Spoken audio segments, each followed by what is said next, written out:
ini bukan hanya soal Richard Eliezer, Mbak Nong, tetapi ini adalah soal kita harus percaya bahwa penegakan hukum ke Indonesia itu berkeadilan dan kedepannya makin hari makin baik gitu loh. Saya bilang sama Icat, saya ada ngobrol berdua ya.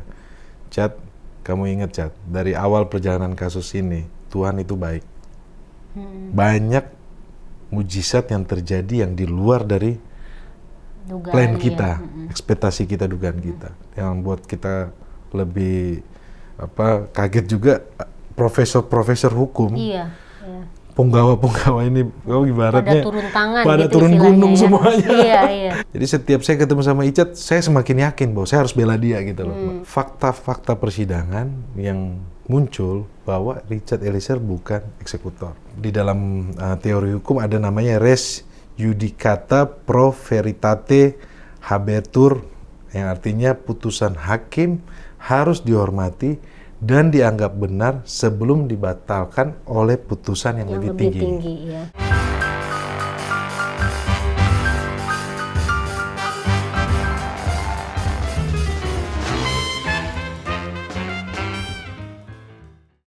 Halo pemirsa Cokro TV, jumpa lagi bersama saya Nong Darul Mahmada dalam acara Seruput Kopi. Nah, kali ini Seruput Kopi mendatangkan tamu yang istimewa karena kita mungkin udah tahu ya, beberapa bulan sampai sekarang ini media kita dipenuhi dengan drama Ferdy Sambo. Dan di hari Rabu lalu ya, minggu lalu itu kita sudah mendengar vonis bahwa salah satu pelaku selain pelaku utamanya yaitu Ferdy Sambo divonis mati, hukuman mati. Itu Baradae atau Richard Eliezer atau dikenal sebagai Baradae itu ternyata vonisnya 1,5 tahun, jauh dibandingkan dengan tuntutan jaksa yang tadinya menuntut 12 tahun. Ini di luar dugaan, dan untuk itu makanya saya kemudian mendatangkan pengacaranya, yaitu Bung Roni Talapesi. Aduh maaf. Makasih loh. Makasih Mbak Nong. Iya. Seruput dulu kopi. Seruput dulu kopinya biar kita seru nanti ngobrolnya. Iya. Nah, pemirsa Cokro TV juga mungkin udah sangat mengenal dengan Bro Roni ini. Saya manggilnya Bro Roni karena masih muda. Terima kasih Mbak Nong. Dibandingkan saya. Emang masih sangat muda, dan sebenarnya saya kenal Bro Roni ini sejak zaman Ahok ya. Iya, dari 2016. 2016. Karena zaman perjuangan. Zaman perjuangan. Karena Bro Roni ini juga salah satu pengacara yang mendampingi Pak Ahok waktu itu ya. Betul, Mbak Nong. Dan saya juga termasuk meskipun di belakang layar gitu ngikutin persidangan itu terus-menerus, dan ternyata di kasus Ferdy Sambo yang menghebohkan ini dalam pembunuhan Brigadir Joshua ya, Brigadir J, itu di luar dugaan saya sebenarnya. Ternyata Bro Roni lah yang dipilih oleh Baradae untuk menjadi pembelanya. Ini luar biasa. Dan saya sangat senang sekali. Akhirnya vonisnya juga sangat buat saya mungkin bisa dibilang melegakan ya. Karena saya juga mengikuti terus nih Bro Roni kasusnya. Nah, kita ngobrol-ngobrol santai aja nih, mungkin sedikit flashback gitu tentang kok bisa misalnya Baradae itu mempercayakan hidupnya, ini soal hidup mati kan, kepada Bro Roni. Karena gini, kasus ini kan luar biasa. Baradae ini di bawah Ferdy Sambo, atasannya yang waktu itu posisinya tuh kan sangat kuat sebagai Kadif Propam, polisinya polisi. Jadi polisi di atas polisi ya. Polisinya polisi. Iya, polisi. Dan waktu di awal-awal kan semua skenario itu sudah disetting sebelumnya kan.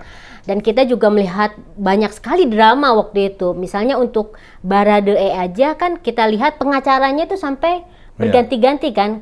Kalau nggak salah sebelum Bro Roni itu ada ada rekan Deolipa namanya. Iya, tapi sebelumnya juga ada juga ya, ya. yang kemudian diputuskan pendampingannya, terus kemudian ada Deolipa yang wah rame setelah tidak mendampingi Baradae, dan kemudian ke Bro Roni. Mungkin bisa diceritakan kenapa kok bisa Baradae ini bersedia atau mau didampingi oleh Bro Roni? Iya, Mbak Nong, makasih buat teman-teman yang menyaksikan Cokro TV. Iya. Saya senang diundang di sini. Oh, kita yang saya senang mau nunggu banget. kapan saya diundang. Soalnya kok aku lihat sibuk terus kan. Thank you banget.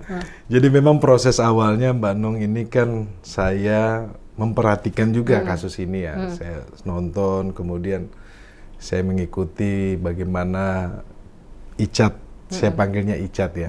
Icat ini mengaku sekitar tanggal 6 itu 6 Agustus. 6 Agustus. 6 Agustus Icat mengakui bahwa peristiwanya bukan tembak-menembak tetapi penembakan. Jadi di luar skenario Di yang luar sudah skenario, dibangun ya. Sebelumnya kan skenario 1 bulan bahwa Icat mengaku bahwa ini adalah peristiwa tembak-menembak. Kemudian pasca tanggal 6 dia mengaku penembakan. Kemudian saya ikut memperhatikan. Saya dari hati kecil tergerak Mbak Nong. Kenapa saya melihat bahwa kasihan ya anak ini kasus sebesar ini. Kemudian karena saya tahu latar belakang keluarga yang kalau di Kota Manado itu sangat sederhana, saya tahu keluarganya, sehingga saya melihat kasihan kalau seandainya menghadapi kasus sebesar ini, kemudian bagaimana tensinya cukup tinggi, kemudian kita lihat bagaimana ini kan menjadi perhatian banyak orang kan. Saya kasihan Icat bagaimana mau menghadapi perjalanan kasus ini. Saya bayangkan bagaimana kalau saya jadi pengacaranya ya. Jadi saya berdoa, ngobrol sama istri, Mbak Nong, kemudian ada momen ketika keluarga kontak keluarga saya yang di Manado. Keluarga Icat. Iya, keluarga Icat ini kontak keluarga saya yang di Manado, ngobrol lah bahwa ini Icat kasihan, ini bagaimana DP perjalanan, ini bahasa Manadonya kan. Jadi akhirnya saya bisa berkomunikasi sama keluarganya, dan sebelumnya memang keluarga sudah memutuskan untuk tidak lanjut lagi dengan dengan pengacara sebelumnya. Jadi saya bilang silakan saja. Saya ada kesempatan untuk ketemu Icat tanggal 10 Agustus. 10 Agustus saya ngobrol. Ketemu langsung, ketemu perdana langsung. Saya ngobrol bagaimana keadaannya. Icat sampaikan bahwa ya situasinya seperti ini. Awalnya itu juga mungkin dia tidak percaya ya. Karena memang situasinya kan Icat ini masih dalam shock gitu ya. shock. Kalau saya bilang ini di titik terendah lah Mbak Nong. Bahwa ketika ketemu orang dia sangat hati-hati, kemudian kelihatan di matanya dia trauma, ketakutan. Saya ngobrol, saya bilang, ya, ini orang sama-sama orang Manado, kemudian saya bilang bahwa, saya ceritakan, ini kasusnya pelik Cat, kalau Ngana mau saya bantu, ya serahkan semuanya, percayakan sama abang gitu kan. Terus kemudian saya bilang, orang tuanya di mana? Nah, orang tuanya waktu itu ada di Makobrimob. Jadi saya ada kesempatan, saya bertemu juga kepada orang tuanya. Jadi ngobrol lah sama orang tuanya, diizinkan oleh Brimob untuk ngobrol, dan saya lihat memang situasi di Brimob semuanya baik ya, orang tuanya juga pun dijaga, situasinya kondusif. Kemudian ada kesempatan saya ngobrol sama orang tuanya, ya orang tuanya bercerita harapannya seperti apa, bahwa tidak terpikirkan, tidak terbayangkan Icat mendapatkan kasus seperti ini. Tentunya ini sangat sulit buat keluarga. Karena apa? Ini kan kasus bukan kasus kecil gitu kan. Keluarga juga tidak menyangka. Pertemuan itu cukup mengharukan lah. Mamanya menangis 1 jam, saya coba tenangkan bahwa tenang, kita coba nanti kita hadapi bersama pelan-pelan. Ya. Setelah itu saya dampingi. Setelah ketemu orang tuanya, besok kita sudah mulai BAP lagi. Di situ saya sudah mulai dampingi Icat, mulai ngobrol. Saya bilang, Icat sudah terbuka apa yang terjadi, biar semua ini kasus ini menjadi terang, biar kamu juga plong. Karena ketika kamu udah cerita ini, tentunya kan kamu mau membantu proses ini sih. Dan yang paling penting adalah kamu mau mengaku kesalahan kamu. Itu yang paling penting. Karena apa? Kamu juga satu sisi kamu merasa bahwa kamu bersalah, Tapi sisi lain kamu harus mengaku, dan ketika kamu cerita semuanya, ini akan membuat hati kamu lebih lega. Akhirnya dia cerita tuh Mbak Nong. Jadi setiap hari BAP saya dampingi, kemudian ketemu sama rekan-rekan penyidik yang bekerja secara profesional. Jadi waktu pemeriksaan Icat, salah satu penyidik itu sampai putarkan lagu gereja, lagu rohani. Untuk ini ya, supaya Icat healing itu, lah, kayak menyembuhkan ininya. biar Icat itu tenang dalam bisa memberikan jawaban ketika memeriksa Icat kan, BAP kan. Dia mulai cerita, kemudian kita hadirkan psikolog juga, rohaniawan. Jadi proses itu memang proses yang saya sampaikan Mbak Nong tidak mudah. Kenapa? Karena satu sisi saya melihat Icat ini ketakutan, trauma, ada kecemasan, tapi sisi lainnya kan kita harus membangkitkan Icat supaya proses penyidikan ini kan berjalan lancar. Karena dia posisinya dia sudah sebagai waktu itu belum sebagai GC ya. Kemudian saya kan mendampingi dia sebelum jadi Justice Collaborator. Kemudian ketika kita ketemu sama LPSK juga melakukan assessment, ngobrol di situ. Kemudian kita aktif komunikasi dengan LPSK. Tanggal 12 Agustus Icat dinyatakan sebagai terlindung dari Lembaga Perlindungan Saksi dan Korban sebagai Justice Collaborator. Tahapan itu juga membuat saya itu tahapan yang ketika Icat sebagai Justice Collaborator, dia sudah mulai percaya diri untuk bercerita semuanya. Mulai terbuka semuanya. Dan dibantu oleh rekan-rekan penyidik tentunya ya. Kalau saya lihat Mbak Nong, pada saat itu memang situasinya kan semua kerja ngejar waktu kan. Karena juga kan sorotan publik luar biasa ya, kan. Sorotan publik, kemudian ada bagaimana kita lihat waktu itu Bapak Presiden sudah atensi 4 kali untuk minta supaya ini dibuka secara terang. Dan saya lihat rekan-rekan penyidik yang bekerja, kalau saya bilang pagi siang malam Mbak Nong, mereka nggak pulang-pulang. Jadi itu apresiasi juga ya. Jadi waktu itu saya lihat penyidik itu mereka bekerja bagaimana supaya kasus ini cepat selesai gitu loh, bisa berjalan cepat gitu loh. Karena itu kan kita tahu bahwa kasusnya, alat buktinya, CCTV-nya rusak apa kan, itu kan dinamikanya tinggi Mbak Nong.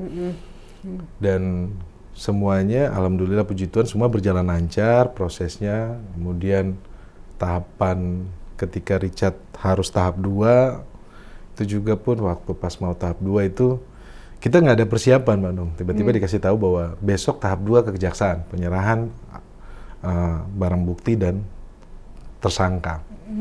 Pas nyampe ke sana kan tidak ada persiapan, dan momen yang saya ingat sekali itu waktu Richard itu harus dimunculkan di depan publik. Pertama kali. Itu tidak ada persiapan sama sekali. Saya juga pun nggak nyangka rekan-rekan dari jaksa penuntut umum nunjukin Icat, dan itu kalau nunjukin Icat di depan media, semua melihat di depan kantor kejaksaan, itu agak syok. Dan itu juga bersama yang lain kan? Bersama yang lain, tetapi satu-satu ya. Saya karena memang dampingi Icat, dan ketika Icat baru bertemu banyak orang pertama kali, saya merasakan bahwa Icat juga pun tidak siap. Jadi saya coba nenangkan dia dari belakang, saya bilang, Cat, tenang Cat. Kan harus buka masker, harus ketemu orang banyak. Dan waktu itu penampilan tampil secara pertama kali ketemu sama media yang banyak. Cat, tenang Cat. Jadi agak syok sebenarnya. Kemudian kita kembali lagi ke rutan Barreskrim. Kemudian ya sudah, kita mulai mempersiapkan lah Mbak, persiapan untuk bagaimana persidangan tentunya. Pengadilan ya. Persidangan pengadilan. Kemudian Icat sampaikan kepada saya, Bang, saya ini mau menyampaikan permohonan maaf lagi. Kan sebelumnya itu tanggal 6 dia sudah nulis secara ditulis di surat ya. Kepada keluarga dari almarhum Brigadir Joshua, kemudian kepada publik, kepada orang-orang senior. Dia bilang, silakan saja Cat, itu kamu harus tulis, kamu silakan tulis tangan. Jadi itu keinginan langsung dari Icat, bukan diminta oleh Bro Roni gitu untuk melakukan begini. Konsultasi ya Mbak Nong. Tapi kan memang datangnya dari klien sendiri kan, dari Icat kan, kita support aja gitu. Jadi ketika dia dakwaan itu, saya ingat itu sidang pertama itu dakwaan tanggal 18 Oktober. Ketika sidang perdana, kemudian Richard menyampaikan permohonan maaf yang langsung secara terbuka, karena kan sebelumnya dia hanya tulisan surat, kemudian dia tidak ngomong secara langsung ya. Dan itu jaksa memberikan kesempatan Icat menyampaikan secara langsung di sidang perdana dakwaan, itu baik sekali. Karena dia menyampaikan permohonan maaf kalau ya publik sudah melihat ya, rekan-rekan sudah melihat bahwa bagaimana dia menyampaikan permohonan maafnya secara tulus. Secara Langsung dan secara tulus, dan itulah Icat gitu loh. Bahwa dia mau memperbaiki dirinya dia mau minta maaf dan dia siap bertanggung jawab. Ketika juga pun sidang dakwaan, saya menyampaikan kepada majelis hakim kita tidak mengajukan eksepsi. Nah, kita langsung mau minta pembuktian aja. Nah, ketika agenda pembuktian kan Kenapa tidak mengajukan eksepsi? Itu bagian dari strategi. Oh, gitu ya. Bagian dari strategi, Manong. Jadi ya setiap pengacara itu kan punya strategi masing-masing ya. Tapi karena saya sudah lihat situasinya Richard itu awalnya berdiri keterangannya sendiri, kalau yang lainnya kan alat buktinya tercecer lah. Jadi saya perlu dukungan keterangan saksi tentunya. Walaupun keterangan saksi yang lainnya juga pun ada di dalam BAP, tetapi saya perlu penegasan kan, karena yang dicatat dan dipakai itu adalah kesaksian di muka persidangan, bukan di BAP. Jadi waktu itu saya langsung minta supaya tidak eksepsi, supaya kita periksa duluan saksi, Mbak Nom. Ya, kita periksa duluan saksi, dan kemudian ada beberapa saksi yang mencabut BAP menyesuaikan dengan keterangan Richard Eliezer. Itu menjadi fondasi yang bagus untuk kita lanjutkan persidangan. Itu ada saksi ketika di persidangan itu mencabut kesaksiannya berbeda dengan waktu mereka sebagai saksi di BAP ya? Iya, karena kan patokannya kan di persidangan, Mbak Nong, bukan di BAP. Hakim kan akan mencatat fakta persidangan. Jadi ketika saksi-saksi mencabut BAP dan mengikuti keterangan Eliezer, ini bagus buat kita. Jadi mulai itu poin sendiri poin gitu sendiri. ya. Nah, mulai perjalanan, persidangan, ya dinamika persidangan ini, Mbak Nong, up and down lah. Icat ini kan saya selama mendampingi, saya merasa bahwa ini seperti adik saya sendiri. Bagaimana saya harus menyelami perkara ini dan saya harus menjiwai perkara ini. Sama seperti dulu kasus Pak Ahok. Iya. Kita menjiwai betul ya. Karena berbeda dengan kasus-kasus yang lain. Karena saya mau maksimal kan. Saya mau fokus. Jadi sebelumnya tuh, sebelum persidangan saya mulai ngajak rekan-rekan, ayo ikut bergabung di tim. Waktu di penyidikan mungkin masih ada, ya ntar dulu deh. Takut lihat-lihat dulu gitu ya. Lebih tepat itu, gue punya anak, punya istri kan. Gue juga kan, ya saya bilang, jadi saya terima kasus ini bersama Icat sama satu teman saya tuh, Abdul Roman itu. Saya salut sama dia, nemenin awalnya. Dari sejak awal? Dari sejak awal, berdua aja pas di penyidikan. Dan saya juga berpikir bahwa ya di penyidikan ini ya kita benar-benar harus menjaga situasi supaya tetap ini sesuai target kita ya. Kita nggak mau terlalu banyak orang juga, nanti hati-hatilah. Iya, terlalu banyak kepala, terlalu banyak kepentingan kan akhirnya. Ya, kita sangat hati-hati. Jadi ketika persidangan, Mbak Nong, saya ajak rekan-rekan, terus masuk agenda dakwaan, terus pemeriksaan saksi-saksi, kemudian pembuktian dari jaksa penuntut umum, semua berjalan lancar. Jadi ya posisi Richard sebagai justice collaborator, komitmennya dia adalah dia melaksanakan kewajiban dia untuk berkata jujur, kooperatif, dan membantu persidangan ini biar berjalan lancar. Itu adalah komitmennya. Jadi kita tuh waktu itu kan berpikir bahwa ya Icat sudah sebagai justice collaborator, dia punya kewajiban, dia kan punya hak. Haknya dia kan diatur dalam undang-undang, Mbak Nong. Jadi seorang justice collaborator itu harus dituntut paling rendah dari terdakwa yang lainnya, atas rekomendasi dari LPSK. Kemudian masuk sebelum agenda penuntutan kan kita merasa bahwa ya ini semuanya baik-baik saja gitu kan. Semua berjalan baik karena keterangan Richard membantu proses persidangan, sehingga pembuktian di persidangan dengan terdakwa yang lainnya ini berjalan lancar. Akhirnya hakim bisa melihat ini persidangan ini secara utuh, dan jaksa sangat terbantukan pada saat itu. Jadi pas sebelum tuntutan kita pikir, dan nanti tuntutannya nggak mungkin tinggi lah. Tiba-tiba udah ngetuntutan 12 tahun tinggi, dar. Nah di situ kita down lagi, Mbak Nong. Kita berpikir, Bu, kok begini gitu loh. Kok sebagai justice collaborator vonis tuntutannya kok tetap tinggi gitu Tinggi. ya, di atas 10 tahun ya. Saya berapa kali kesempatan statement di media kok tidak dihargai gitu loh. Tapi ya saya bilang bahwa berbeda pendapat dengan jaksa itu biasa, tetapi kalau kita kan harus mengacu kepada undang-undang ya. Satu sisi ada Undang-Undang Perlindungan Saksi dan Korban, kemudian sisi yang lainnya itu ada SEMA, Surat Edaran Mahkamah Agung, kemudian sisi yang lainnya juga pun ada MOU antara LPSK, Jaksa Agung, dan Ketua KPK pada saat itu MOU-nya mengatur tentang tuntutan. Tuntutan itu harus paling rendah. Jadi kita acuannya itu, Mbak. Ketikanya tuntutan tinggi tentunya kan kecewa, Kaget juga ya. kecewa, kaget, kemudian teman-teman berpikir bahwa tidak ada apresiasi dari rekan jaksa penuntut umum. Tapi yang membuat saya lihat di sini kan ini membuat jadi kita semakin kuat tim. Kenapa Mbak Nong? Ketika ada situasi down begitu, kita akhirnya berpikir bahwa pledoi kita harus yang terbaik. Itu yang membuat kita motivasi saya dan rekan-rekan untuk membuat pledoi terbaik. Bahwa harapannya adalah pledoi ini menjadi acuan untuk majelis hakim untuk memutuskan. Mulai kita nyusun pledoi, nggak tidur-tidur lagi sampai subuh. Dari pledoi yang kita udah bikin tebel banget, akhirnya diskusi tajam. Banong anak hukum kalau ngumpul 2 itu pemikirannya ada 10. Apalagi kalau ada 10 orang lawyer yang berkumpul.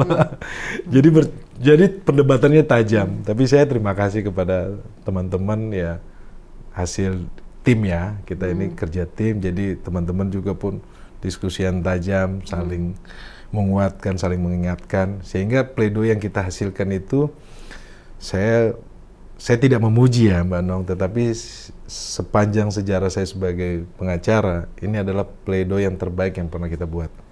Karena ini pledoi ini lahir dari seluruh aspek penegakan hukum yang ada di Indonesia.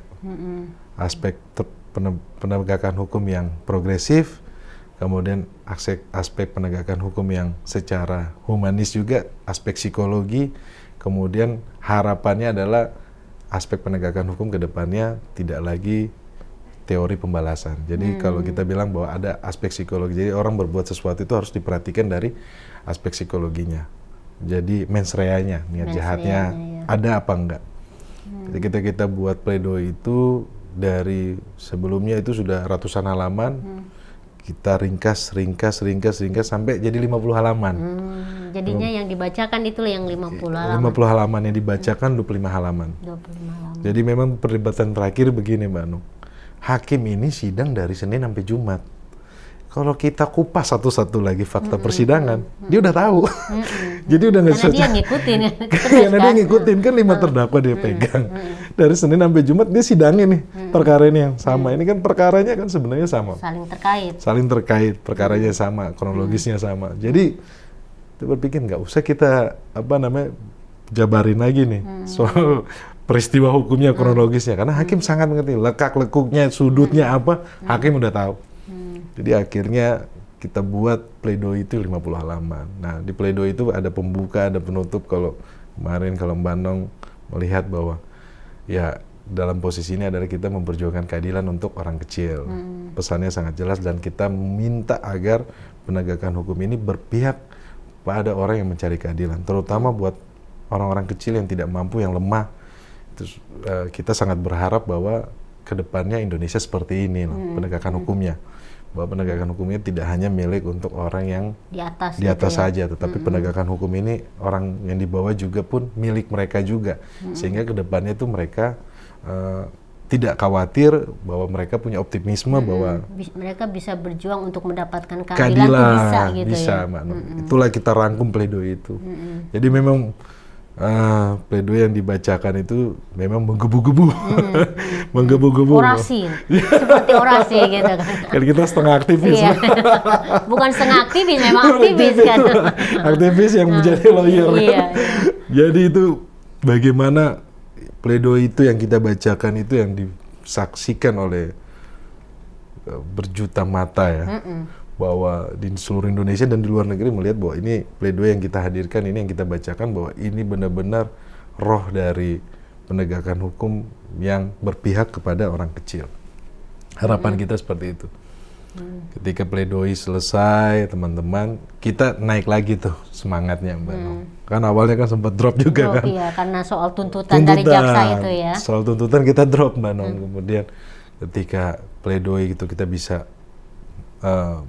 memberikan pledoi yang terbaik, yang saya kan memperhatikan apakah majelis ini ekspresinya seperti apa. Jadi ketika saya membacakan itu, saya melihat bahwa ketua majelis itu sangat memperhatikan bahwa bagaimana kita menyuarakan, memperjuangkan keadilan untuk Richard Eliezer. Dan ini bukan hanya soal Richard Eliezer, Mbak Nong, tetapi ini adalah soal kita harus percaya bahwa penegakan hukum ke Indonesia itu berkeadilan dan kedepannya makin hari makin baik gitu loh. Ini tidak hanya untuk dalam kasus ini saja, bahwa kita harus optimis, bahwa kita lihat bahwa Pak Jokowi juga sudah bekerja secara baik, kemudian pemerintahan sekarang kan bagus juga, dan kita lihat bahwa bagaimana lahir pemimpin-pemimpin yang baru yang muda, bahwa dan juga di dalam penegakan hukum ini kan juga pun kita berharap bahwa penegakan hukum ini semakin hari semakin lebih baik lah. Ya di dalam pledoi itu kita rangkum semuanya. Ketika baca pledoi kita optimis, kemudian replik dari jaksa. Nah, jaksa menyampaikan bahwa mereka terjadi dilema yuridis. Dilema yuridis menanggapi pledoi itu ya. Menanggapi pledoi. Jadi satu sisi mereka punya SOP, sisi yang lainnya ada Undang-Undang Perlindungan Saksi dan Korban. Jadi mereka mengalami dilema yuridis dan kita hormati, kita hargai itu. Di dalam duplik kita sampaikan, kita hormati, kita hargai bahwa kita berharap bahwa karena ada dilema yuridis ini sehingga kedepannya harapannya putusan hakim tidak bisa melihat ini, bahwa kita harus memperhatikan ini karena ini terkait dengan masa depan terdakwa, masa depan anak muda, masa depan yang Richard Eliezer. Jadi kita harus lebih bijak dan kita tidak bisa menggunakan ego sektoral, tetapi harapannya adalah putusan majelis hakim ini juga pun mempertimbangkan berbagai aspek. Jadi gitu juga di dalam duplik kita sampaikan seperti itu, Mbak, bahwa nilai kejujuran itu sangat penting, bahwa tidak usah khawatir, kalaupun kita kutip itu dari mantan Jaksa Agung itu Barodin Lopa, beranilah berjalan sendiri karena jujur gitu kan, berani jujur walaupun sendiri, itu kita kutip juga itu. Dan di dalam duplik kemudian masuklah putusan majelis hakim. Pas putusan majelis hakim ini Bandung deg-degan juga kan, lihatnya ini gimana? Karena tidak ada yang saya semalam itu nggak bisa tidur, Mbak. Sudah 2 hari saya udah nggak bisa tidur. Saya kepikiran, saya berpikir Icat gimana ini kalau dia vonis berat, dia ini tulang punggung keluarga, dia masih muda. Ya kalau dibilang ya dia aset bangsa juga kan. Dan dalam persidangan dia sudah kooperatif dan dia mau berkata jujur. Apakah kejujuran ini dihargai atau tidak gitu? Akan dihargai atau tidak? Masuk sidang, kita berkumpul bersama, kita berdoa, terus saya bilang sama Icat, saya ada ngobrol berdua ya, Cat, kamu ingat Cat, dari awal perjalanan kasus ini, Tuhan itu baik. Banyak mujizat yang terjadi yang di luar dari plan kita, ekspektasi kita, dugaan kita. Contohnya kita dikirimkan ahli, Romo Magni Suseno, saksi ahlinya ya, saksi ahli yang menguntungkan. Kemudian ada Mbak Lisa yang ikut mendampingi dari awal kamu, ketika kamu lagi down, dia yang melakukan assessment, dia mendampingi kamu, melakukan trauma healing, ya. Dan juga ada Mas Reza Indragiri, kemudian ada Mas Albert Aris. Orang-orang ini kan kita nggak pernah terpikirkan, nggak terbayangkan. Tiba-tiba mereka bisa kita hadirkan dan mereka mau bantu kamu. Dan saya bilang, Cat, ini adalah cara Tuhan untuk bantu kamu loh. Jadi kita nggak usah takut nih, nanti putusannya tinggi atau apa. Kita tahapan itu yang paling berat dari awal penyidikannya, kita ketakutan ketemu orang, kita ini itu bisa kita lewatin loh. Jadi kita yakin lah bahwa Tuhan ini menggerakkan orang-orang baik untuk menolong kamu. Dan juga yang paling penting, Chat, Tuhan menggerakkan hati dari orang tua almarhum Joshua untuk memaafkan kamu. Itu bukan hal yang mudah, saya sampaikan begitu. Bahwa Tuhan ini handle semuanya. Itu yang cara saya untuk menguatkan Icat sebenarnya, Mbak Nong. Karena dalam posisi-posisi yang ketika dia down, itu saya harus kuatkan dia. Kemudian dia bilang, iya Bang, saya yakin Bang bahwa putusannya pasti yang terbaik, apapun yang terbaik Bang. Berapapun gitu ya. Yang terbaik gitu loh. Kita siap Bang. Abang nggak usah khawatir. Dia nguatkan saya juga. Kita saling menguatkan. Ya, saya bilang, makanya sebelum masuk persidangan saya pegang tangannya Mbak. Karena saya kan prinsip saya adalah buat klien saya Mbak, saya akan pastikan bahwa dari dalam penjara sampai masuk ke persidangan, kamu nggak usah takut, ada saya. Terus kamu nggak usah khawatir. Saya harus pastikan dia menjalani persidangan dengan baik gitu loh, nggak usah khawatir gitu loh. Itu bentuk cara saya menghandle klien saya. Jadi saya pegang tangannya dia, saya bawa sampai ruang persidangan, saya duduk sebenarnya, saya pegang tangannya lagi, saya bilang, Cat, Tuhan berserta kita, gak usah takut gitu loh. Ya, tadi kan dibilang sama Bro Roni, jadi bukan hanya saksi ahli yang di luar ekspektasi aja yang hadir kan, seperti Romo Magnis, ada Albert Aris, Pak Reza gitu kan, juga kan dari publik itu, dari berbagai pihak itu ikut menjadi sahabat pengadilan, apa istilahnya amicus curiae. Iya, dari kalangan akademisi. Nah itu tuh juga diorganisir atau dimobilisasi oleh Bro Roni dan tim pengacara yang lain, atau memang itu atas kehendak sendiri? Nah itu Mbak, itu datang secara natural Mbak Nong. Jadi tidak pernah kita terpikirkan juga bahwa teman-teman dari ICGR dan beberapa lembaga lain, mereka mengirimkan surat sahabat pengadilan amicus curiae. Jadi saya itu nggak tahu. Tiba-tiba saya baca di berita bahwa teman-teman itu mengirimkan amicus curiae ke Pengadilan Negeri Jakarta Selatan. Nah, saya kaget kan, terus saya ikutin berita bahwa wah ini dukungannya luar biasa ini. Mereka mengirimkan surat sahabat pengadilan untuk memberikan masukan legal opini kepada majelis hakim yang memimpin persidangan ini, bahwa sebuah justice collaborator tentunya harus dihargai dan dihormati dalam rangka penegakan hukum yang lebih baik ke depannya. Memang amicus curiae ini tidak populer, tapi sejak dulu Mbak sudah diterapkan juga. Waktu kasus Tempo melawan Soeharto, itu zamannya Bang Todung juga, itu mereka sudah mengirim amicus curiae. Terus ada kasus Prita Laura yang di Tangerang. Nah itu juga pun putusannya berdasarkan di tingkat kasasi melalui amicus curiae. Ada pendapat hukum yang diterima oleh salah satu pertimbangan dari Hakim Agung waktu itu.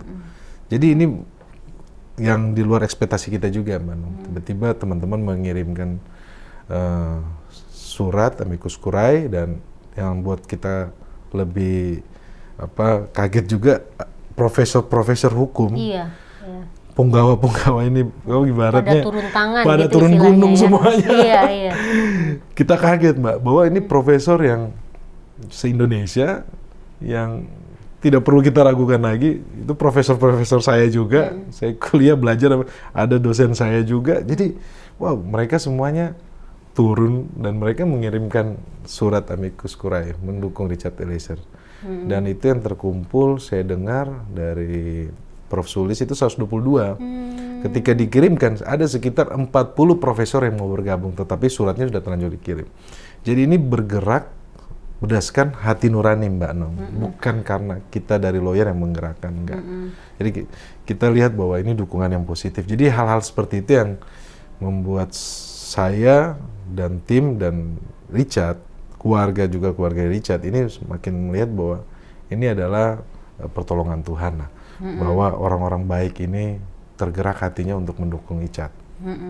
Iya, memang itu saya juga ngelihat kok luar biasa ininya ya, dukungannya terhadap Richard ini. Dan kalau misalnya kita flashback gitu ya, Bro Roni, keputusan Richard untuk bersikap jujur, ini kan sesuatu yang berat dan mungkin buat dia yang katakanlah sebagai bawahan gitu kan, kata tadi dibilang berasal dari keluarga yang sangat biasa kayak gitu, di tengah misalnya katakanlah dia kan cuma sendiri, yang lainnya kan tetap berdasarkan skenario yang sudah disetting gitu kan. Nah, ketika pertama kali Bro Roni ketemu dengan Richard ini, apa sebenarnya yang membuat Richard ini kemudian, ya saya harus jujur mengatakan apa adanya sesuai dengan fakta, itu apa? Iya, Mbak Nong. Kalau saya Karena lihat, kan ada jeda ada yang jeda cukup 1 lama bulan. juga ya, 1 bulan ya. 1 bulan, karena pada saat itu orang tua dari Eliezer itu didatangkan dari Manado untuk ketemu sama Icat. Dan memang kalau saya ngobrol sama mamanya, memang value dari keluarganya, nilai keluarganya itu adalah jujur, bekerja keras, sopan, hormat kepada orang tua. Ketika kamu merantau ke Jakarta, kamu harus menghargai orang, kamu kerja keras, nilai keluarganya seperti itu, bahwa yang ditanamkan oleh mamanya dan papanya adalah sikap jujur. Jadi ketika Icat 1 bulan itu harus bertahan dengan skenario, kalau saya lihat Mbak, itu terjadi pergolakan batin. Satu sisi dia tidak bisa menolak, dia harus mengikuti skenario dari Verdi Sambo, tetapi sisi yang lainnya itu terjadi pergolakan batin. Dan ketika orang tua didatangkan dari Manado, mulai ngobrol sama Icat, disitulah dia sudah mulai terbuka, Mbak. Bahwa jadi betul-betul karena faktor keluarga ya. Faktor keluarga, karena semuanya kan kembali kepada keluarga, Bang. Jadi ini orang tuanya didatangkan itu dari penyidik Mabes Polri, mendatangkan orang tuanya. Jadi di situ sudah mulai 1-2 hari Icat sudah mulai terbuka. Dan dia udah merasa lega bahwa dia tidak menutupi, karena mamanya sempat sampaikan bahwa ketika Icat dia tidak jujur, ini kayak bukan Icat. Karena ibunya sampaikan ini bukan anak saya ini. Karena kan mungkin feeling seorang ibu ya.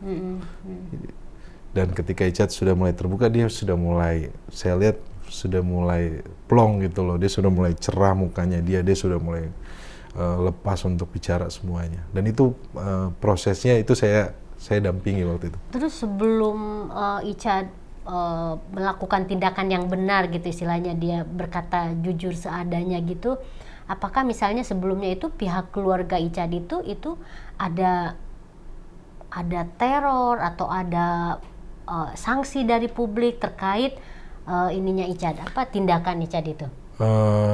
Ya ada nggak? Ya waktu itu kan posisinya langsung Polri ikut menjaga orang tuanya ya. Jadi sebenarnya tidak ada dalam posisi waktu itu teror atau apa, nggak ada sebenarnya, Mbak Nong. Karena pas setelah kejadian nggak lama orang tuanya langsung dijemput. Terus prosesnya ada sekitar 1 minggu 2 minggu lah. Kemudian orang tuanya dijemput dan dijaga keamanannya, bahwa supaya situasi semuanya pada saat itu Icat juga pun nggak khawatir sama orang tuanya. Jadi semua dijaga waktu itu oleh Polri. Kenapa saya tanya begini tuh, karena kan saya juga baca-baca gitu ya, bahwa bukan hanya mungkin pihak keluarga yang diteror atau dikatakanlah mendapatkan ini dari publik ya, dari masyarakat gitu, tapi juga saya pernah baca bahwa Bro Roni sendiri justru juga diteror untuk cabut gitu, mundur gitu kan, untuk mendampingi Icat ini gitu. Ya, saya bilang ini masukan yang positif lah. Ada beberapa teman yang coba menghubungi saya untuk sampaikan bahwa Ron ini bahaya gitu ya. Ada orang dekat juga sampaikan. Ya itu adalah masukan ya. Ada juga ya dinamika itu juga tuh saya terjadi pergolakan batin juga, Mano. Tapi sisi lain ketika saya bertemu Richard, hati kecil saya bicara bahwa ini anak nggak bisa ditinggal. Kasian kalau dia ditinggal, kemudian tidak mendapatkan pembelaan yang maksimal, nasibnya ke depannya seperti apa ya? Itu yang hati kecil saya selalu bicara seperti itu. Saya bicara sama istri ikut mendukung, saya bilang. Jadi setiap saya ketemu sama Icat, saya semakin yakin bahwa saya harus bela dia gitu loh. Jadi meskipun ada istilahnya tuh teror atau tuntutan gitu, karena kan mungkin dengan masuknya Bro Roni membela Icat itu kan kebuka, sehingga terjadi gonjang-ganjing di tubuh kepolisian itu kan? Ya, saya waktu itu masuk situasinya kalau saya lihat bahwa saya fokus kepada Icat, jadi situasinya semakin baik ya Mbak Nong. Karena kan waktu itu saya benar-benar fokus untuk Icat dan ada beberapa lembaga juga bisa menahan diri agar proses penyidikannya ini bisa berjalan dulu gitu kan. Dulu memang sudah situasinya sebelum saya situasinya kan memang sudah ditarik ke sana kemari kan. Ya. Jadi kalau saya kan sampaikan kepada beberapa rekan-rekan bahwa tolong hargai proses penyidikannya sedang berjalan. Ya kalau semuanya ikut bicara, kasihan Richard Eliezer. Kan posisi hukumnya ini kan dia sudah mengaku, dia sudah mau jujur. Tapi jangan dibuat jelimet lagi gitu loh. Jangan dibuat situasinya semakin runyam lagi. Saya enggak mau waktu itu. Jadi saya beberapa kesempatan kita hargai, kita hormati pendapat dari para pihak, tetapi satu sisi yang lain kita harus lihat bahwa penyidik di Mabes Polri itu sedang bekerja serius. Waktu itu pada saat itu tim sus serius. Jadi dan itu juga pun memang dari awal mungkin teman-teman melihat bahwa kok Roni jarang bicara. Ya buat kan saya sempat dibully juga ya. Dibully. Katanya ini kok nggak pernah ngomong gitu kan, beda dengan katakanlah pengacara-pengacara sebelumnya kan yang benar-benar tampil gitu di mana-mana gitu. Ya, saya Mbak Nong itu memang kritik teman-teman kan, tetapi kan saya dalam hal ini kan perkara yang sangat kompleks, rumit. Jadi saya mau pelajari dulu perkara ini. Jadi saya mau mendalami. Jadi saya tidak mau saya mau mementingkan fokus kepada perkara ini. Nanti ada waktunya saya harus bicara di depan publik. Jadi sekarang ya waktunya justru sekarang sudah diundang kemana-mana. Ya teman-teman, sekarang saya sudah bicara waktu persidangan, saya sudah ngomong karena sudah terbuka semuanya kan. Jadi ya saya pikir ya sudah ditonton sama semua orang, ini live ya kita ngomong aja gitu kan. Dan juga strategi saya juga nggak kebaca sama orang. Itu kan kalau saya kebanyakan ngomong ketahuan dong ini Roni membelanya gitu. Kemana nih, arahnya kemana. Jadi saya waktu itu memang pada saat itu saya banyak diam, tapi saya juga pun muncul beberapa, tetapi saya fokus supaya proses penyidikannya berjalan lancar, terus proses persiapan penuntutannya berjalan lancar. Jadi nggak banyak ngomong, slow tapi pasti gitu. Iya. Nah ini ada yang juga yang ngomong ke saya, Roni, soal misalnya terkait vonis 1,5 tahun. Ya tentu aja ada yang senang, banyak yang senang, lebih banyak yang senang daripada enggaknya. Tapi yang enggak senang itu salah satunya, misalnya salah satu kritiknya adalah kan bagaimanapun katanya Icat ini kan termasuk yang menembak. Eksekutor. Gitu. Eksekutor katanya gitu, eksekutor gitu, karena yang menembak. Dan Icat bersedia untuk menjadi eksekutor ketika disuruh oleh Ferdy Sambo itu. Nah kenapa nggak ketahuan dari vonis hakimnya katanya gitu? Jadi di dalam dakwaan tidak pernah menyebutkan Richard Eliezer itu sebagai eksekutor. Dalam dakwaan ya? Dalam dakwaan, yang pertama Mbak. Kemudian yang kedua, di dalam proses persidangan, fakta-fakta persidangan yang muncul bahwa Richard Eliezer bukan eksekutor. Richard Eliezer berdasarkan perintah melakukan penembakan, kemudian ada yang Ferdy Sambo menembak ke kepala. Itu ada putusan di majelis hakim juga. Jadi ini yang menjadi masalah eksekutor tidak. Kemudian sebagai pelaku utama di dalam putusan juga tidak. Richard sebagai pelaku. Kalau pembelaan kami, Richard sebagai alat. Richard sebagai alat gitu. Ada yang orang yang menyuruhkan alat yang dipakai. Itu konstruksi pembelaan kami. Nah, memang ada beberapa yang berpendapat seperti itu, tentunya silakan saja ya. Tetapi kan begini Mbak Nong, kita kalau sistem hukum kita ini di dalam persidangan, hakim sama pengacara, penuntut umum sama pengacara kita berdebat nih. Hakim tuh duduknya di atas. Ini filosofinya Mbak. Jadi hakim yang akan memutus. Nah, hakim bertanggung jawab sama Tuhan. Iya. Jadi dia paling atas. Makanya dianggap hakim itu wakilnya Tuhan. Wakil kan? Tuhan. Di pledoi itu saya sampaikan bahwa hakim adalah Tuhan, penjaga gerbang keadilan. Itu ilhamnya tuh dari udah mulai tengah malam baru keluar tuh. Wahyu dapat ya. Wahyu dapat. Ya, jadi bahwa ya saya pikir bahwa yang sudah diputuskan oleh Majelis Hakim ini adalah yang adil, Mbak. Kenapa yang adil? Saya melihat bahwa di dalam tuntutan jaksa, hakim juga mempertimbangkan. Kemudian di dalam pembelaan dari penasihat hukum, hakim juga ikut mempertimbangkan. Jadi ini adil untuk semua pihak. Dan kalau dari jaksa, dakwaannya itu menjadi pertimbangan, fakta persidangan juga pun hakim mempertimbangkan hal itu. Kalau dari penasihat hukum kan kita melalui, kan LPSK sudah mengirim surat, kemudian saya dan tim, teman-teman, kita mengajukan surat secara resmi di muka persidangan, memohon kepada majelis hakim untuk menetapkan Richard Eliezer sebagai justice collaborator. Itu ada di dalam pertimbangan majelis hakim. Kemudian salah satu pertimbangannya juga terkait dengan pasal 5 Undang-Undang Kehakiman. Nah, di situ Undang-Undang Kekuasaan Kehakiman. Di situ dijelaskan bahwa hakim wajib menggali nilai-nilai keadilan yang ada di tengah masyarakat.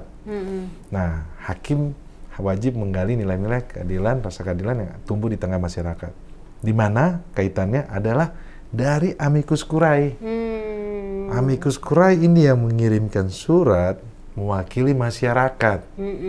Amicus curiae kan dari Aliansi Akademi Indonesia, terus beberapa lembaga, kemudian ada perorangan juga. Perorangan ada ikatan alumni kampus besar yang ada Trisakti, Atma Jaya Jakarta dan beberapa kampus itu mengirimkan surat. Jadi hakim mengkaitkan dengan Undang-Undang Kekuasaan Kehakiman pasal 5 dengan bagaimana rasa keadilan yang ada di tubuh masyarakat. Jadi ini semua putusannya saling berkaitan, Mbak.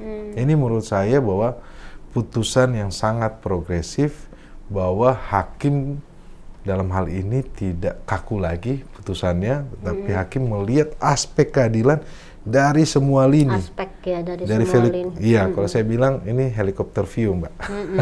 Bahwa hakim bisa melihat sisi dari penasihat hukum, sisi dari penuntut umum, sisi dari keadilan buat keluarga korban, sisi dari masyarakat luas bagaimana. Kemudian hakim menuangkan dalam putusannya. Hakim dari Ketua Majelis Pak Wahyu, Pak Morgan, dan Pak Ribut. Ini menunjukkan supremasi hukum Indonesia benar-benar berdiri tegak gitu.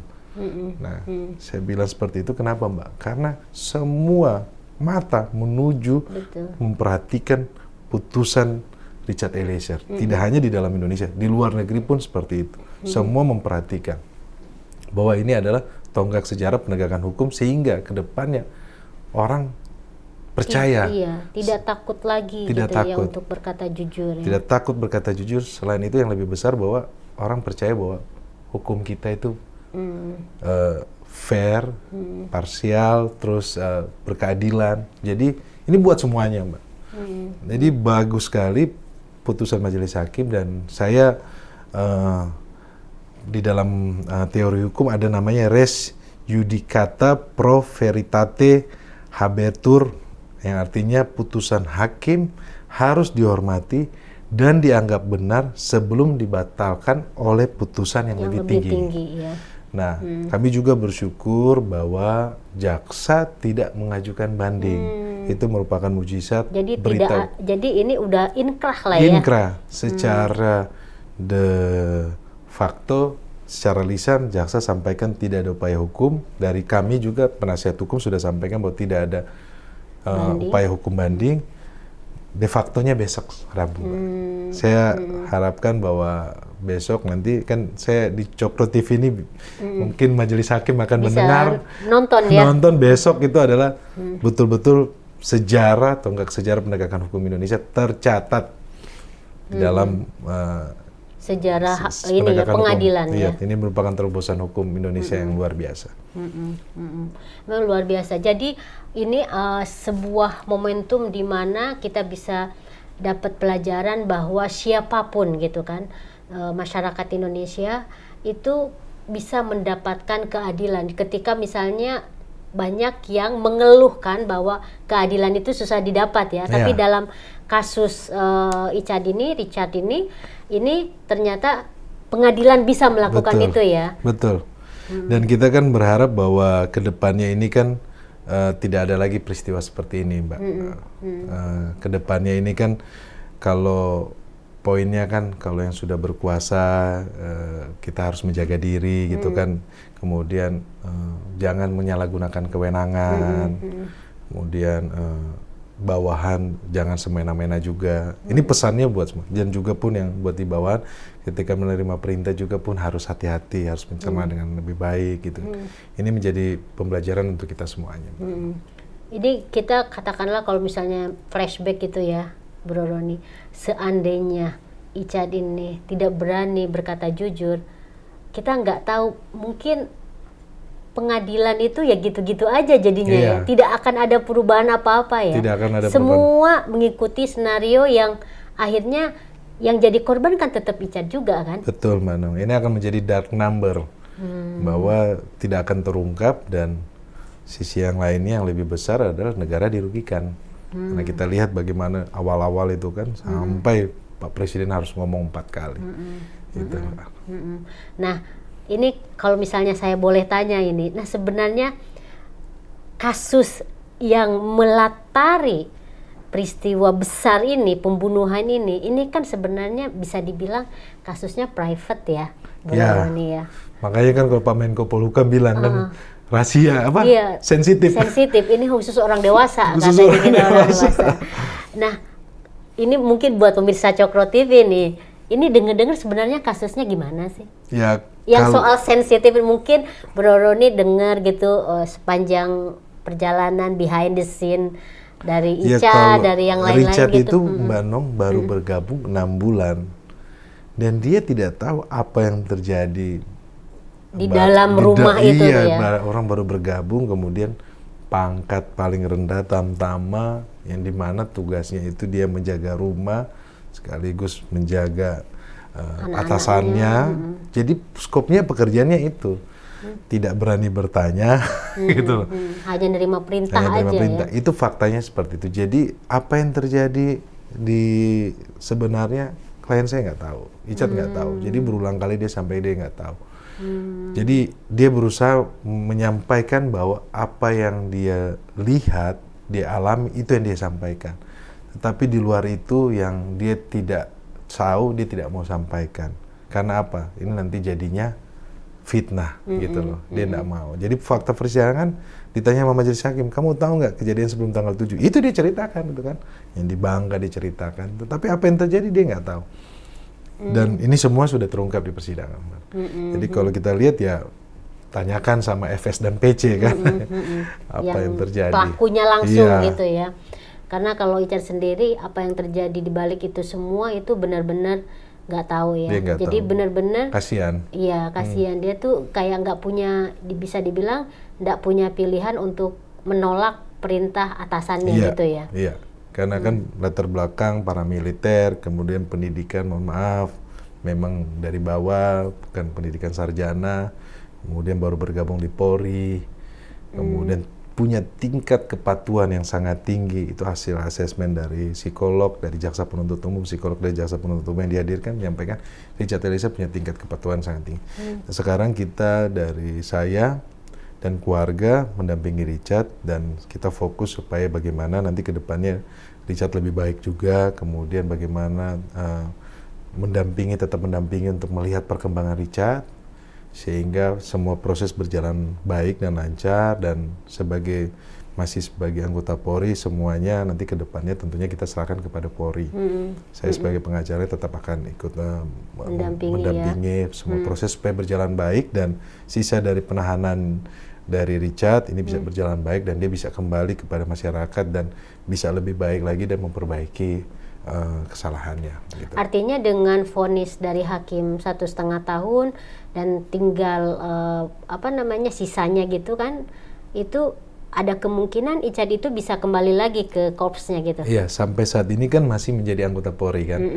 Nah, nanti kan kita sedang menunggu kan sidang etik dan harapannya kan dari keluarga Richard bisa tetap menjadi anggota BRIMOB gitu. Karena itu merupakan kebanggaan dari Richard Eliezer dan keluarganya dan tentunya. Keluarganya, ya. Iya, kita doakan aja ya supaya Ichad bisa Iya. kembali ke ininya, ke Polri gitu, karena itu adalah cita-citanya sebenarnya, Iya, betul, cita-citanya dia dan juga cita-cita keluarganya Iya. semua, harapan keluarga. Ini kayaknya kita udah panjang nih Bro Roni, Iya. nggak sengaja, nggak terasa ngobrolnya Nggak terasa, ngalir ya. banget gitu. Dan mungkin pemirsa Cokro TV kita kalau terus menerus digali banyak banget ini yang ingin digali dari Iya. Bro Roni, karena dramanya memang luar biasa. Iya. Peristiwa ini, dan tapi kita cukupkan dulu, nanti kalau misalnya kita nunggu mungkin hari Rabu akan ada yang baru atau apa, kita bisa hadirkan lagi Iya. Bro Roni di sini ya. Pasti, Mbak. Oke, kita seruput lagi nih. Seruput lagi. Iya. Terima kasih Bro Roni. Ini Makasih, Mbak Nong. seperti yang tadi dibilang oleh Bro Roni, bahwa peristiwa vonis 1,5 tahun terhadap Baradae itu memang merupakan sebuah bisa dibilang harapan yang luar biasa terhadap keadilan untuk masyarakat, untuk kita semua, bahwa kejujuran ya menjadi justice collaborator itu ada harganya ya, dan harganya itu luar biasa buat keadilan kita. Jadi tetap kita harus bersikap jujur. Ya, jangan setuju. takut. Jangan takut. Tetap mengatakan yang sebenarnya. Ya. Mungkin itu poin yang paling penting dari peristiwa yang terjadi terhadap Baradae ya. Ya. Sekali lagi terima kasih. Terima kasih, Mbak Nong. Bro Roni. Sukses. Oke, pemirsa Cokro TV, kita akan ketemu lagi dalam seruput kopi berikutnya. Terima Salam, kasih. terima kasih, dadah. Dah.